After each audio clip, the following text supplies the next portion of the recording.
streets social media mandinosikura nichiona kuti nyaya dziri kufamba sei. Aiwa, ndinayo nyaya ndoda ndinokuzivisai imimi motaura comment section kuti munofungei nezvenyaya iyi.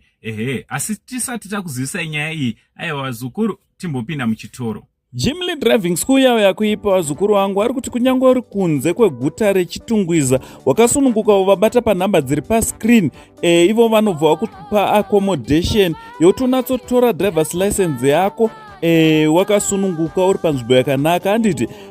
So chivafonera ubhuke lesson class 2 kana class 4 kana class 3 iwe zvako zvotoita. Zviri kudi kwese kwamuri vazukuru vasekuru Saint. The only Zimbabwean uncle. So vazukuru nisingada kupedza nguva, nyaya ndauya nayo ndeya Queen Tatericious. Sekuziva kwenyu Queen ari muchipatara achirikavha kubva pazvakaitwa zvekudambugwa zvehurume achipfekedzerwa zveukadzi handiti. Nyaya yacho takatoita panapa ukaitsvaga unoiona.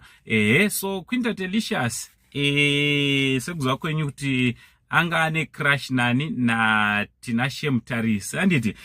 Navamutarisi. So Queen zvaakabva aita akabva afonera Tinashe Mutarisi achiti kuenda kusandikorokotedza. Seusina ndikorokotedza kuti ndamukadzi akakwana handiti. Ndane sinhi rechikadzi.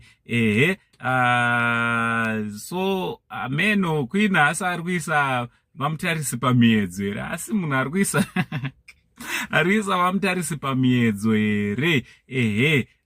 Andodana vamutarisi achitoti X. So ari kuti hanzi ameno chikomana ichi chiripo hanchikabva ka vamutarisi ari kuda futi kuti vatozombotesta chitsva chiri murutsoka ichi. Vatozombotesta item Zimbabwean wekutanga kutesta chitsva chiri murutsoka. So ameno vazukuru munofunge nenyaya yaQueen yekuti ave Queen chaiyewo zvinezvi haakupinda muladies. Queen akutopinda muladies, so akasununguka. So ngataura no comment section kuti munofunge nenyaya yaQueen Tatericious. So from Uncle Saint, the only Zimbabwean uncle, achana inoende ungofara zukuru. Tongokudzaiwo zviri kutaurika nezvikuitika machi muma streets social media. So from Uncle Saint, the only Zimbabwean uncle, much love.